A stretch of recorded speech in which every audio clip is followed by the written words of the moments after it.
Not too many faces today, huh? Afternoon, morning. How's everybody doing? So quiet in here. I'm ready for a little energy.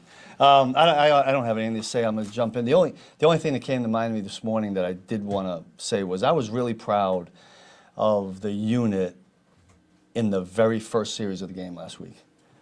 That's not easy. You know, they recovered the onside kick, and usually that can go a little bit and it's 3 points or whatever, but to get them to punt the football I thought was really good. We've got some other things we need to clean up, but I thought that was, sometimes that goes unnoticed because it happens so early in the game. But all right, having said that, I'll open it up. Coach Colin Saunders really seems to be kind of coming into his own. Yeah.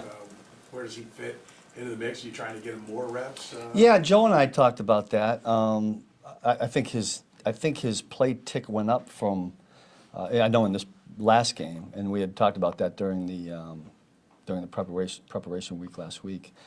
Yeah, he certainly deserves that. You're right. He's played well. He stands out. You know, of course, anytime you get a sack, everybody starts to notice. But he's done a lot of other good things in the run game that have really helped us. But I like the way Colin has progressed and played this year. You had 5 sacks, 3 of them came from the defensive line. I mean, do you feel like you're getting more from just the Yeah. 4 and maybe don't have to be quite as Yeah, I mean, I've felt that all along. I don't count the sacks as much as I count the pressures, and I tell you which just as important. And I just read somewhere where George has a bunch of them is those pass breakups are huge. There was one, the very first third down in this past game. I think it was the first one, third down. You know, they ran a route that kind of made it challenging on the coverage that we were in. It was kind of wide open, and if George doesn't knock it down, it's at least the first down. And then it might have been on that first drive, the one I was just talking about. So that was huge. So at any rate, yeah, am I happy that we're getting sacks? Yeah, because it's negative play. But as long as we continue to pressure the quarterback, hit them, get pass breakups, you know, make sure that they're incompletions and not completions, I'm good with that. Coach, you learned about Jalen and not having Trent, the same type of thing, these 2 games without Frank. What do you think you learned about some of the other defensive in the sense of with Trent being out, you learned what Watson can do. What did you learn about the defensive lineman that kind of filled in for Frank? I got you. Yeah. Well, listen, Malik. I thought Malik had a couple of good plays. He doesn't get as many reps because Joe's rotating. You've got Carlos and you got George, and Mike Dana, who are always in there. And Mike Dana had a solid game. But in answer to your question, we've learned a lot about Malik that we wouldn't maybe not have known had he been inactive in every game. But I thought he played the run real well. You know, he's not in there in as many third down passing situations, but I like the way Malik has progressed. And how eager are you to have Frank back? Yeah, I mean, we like Frank's juice, and, you know, he gives us something off of the edge. And I thought he was kind of finding a groove, you know, before he hit the suspension, and I just hope he can get back into that. You know, sometimes you got to knock a little bit of rust off, but hopefully there won't be a lot of rust to knock off. This is a couple of really strong performances back-to-back against some good run-heavy teams. What have you kind of learned about your run defense? Yeah, I do know this. I mean, I was really impressed with the Tennessee. I know, I think it was the second quarter, got a little bit shaky, but I talked about that this week. When our mindset is right, you know, and as a unit collectively we say we're going to stop this, we're not going to let them do that, and we've got some good leaders in that regard, I think we can do that. This week it might be a little bit different challenge. Because they got all kinds of threats and another, wouldn't you know, another really good quarterback. But yeah, happy with the way we've played the run. Coach, talking about that quarterback, in their first couple of seasons, a lot of people would really compare Patrick Mahomes to Justin Herbert. Yeah. He hasn't obviously had those pretty post-game runs like Mahomes has, but that's a guy you don't work with every day in practice, but your defense sees every day. Yeah. Do you see the comparison between them in terms of passing, or? You know, I'll be honest with you, I've never thought of it in that terms. Really? I really haven't. I mean, I just see every quarterback differently, and I know we go against a good one all year long in OTAs and training camp and all that. I just really haven't done that, you know, for me to sit here and speculate. We're just defending number 10. Thank God not number 15, right? And I think he's pretty good. I mean, look he can do anything you're going to ask a quarterback to do. I think he's managing the game real well in our game, because you go back and look at him. He got protections right. He gets the ball out really quick. He's a big guy. He's hard to bring down.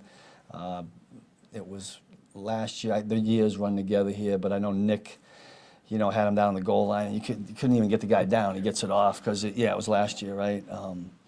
So I got a lot of respect for him. This group that you're facing, they had a reputation of going for a lot of fourth downs and things like that. You Yeah. guys have faced a lot of fourth downs. And Jacksonville didn't really test you that way last week. Do you know week to week? Because when you guys faced the Chargers earlier this year, it didn't seem like they were Yeah. that mode again. Or what have they Yeah, been maybe like not the as rest many of as the they year? had done the year before, right? I tell you what, we always plan for them for a couple different reasons. It's the kind of the wave of the league, and certainly in certain situations. And I think, I mean, if you're on the other sideline, I know some of our thinking would be keep number 15 off the field as much as you can, right? And one way to do it is to kind of earn another first down. So we plan on them. We've got 2 scheduled in practice today that I just talked to the guys about. So, and we talk about fourth down on Tuesday of every week. It's one of the first things we do. Couple more. What challenges, Mike Williams, it seems like you guys had good coverage on him, but he Yeah. goes up and wrestles the ball away. Is there Yeah, he's a a different approach to take?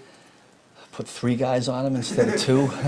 You know, we talked about it this morning. Dave and I did. There's a couple different ways to double a guy, and yet you can't double him on every play. And at some point, you know, some guys got to battle, and just got to find. He's such a strong. You know, he's so strong with his hands, and even when you're in great position, it was early in the game here last time we played him. Jalen was in really good shape. And, you know, Mike kind of outmuscled a little bit. But maybe, you know, haven't seen him. You know, our young guys haven't seen him already once. Maybe that'll help.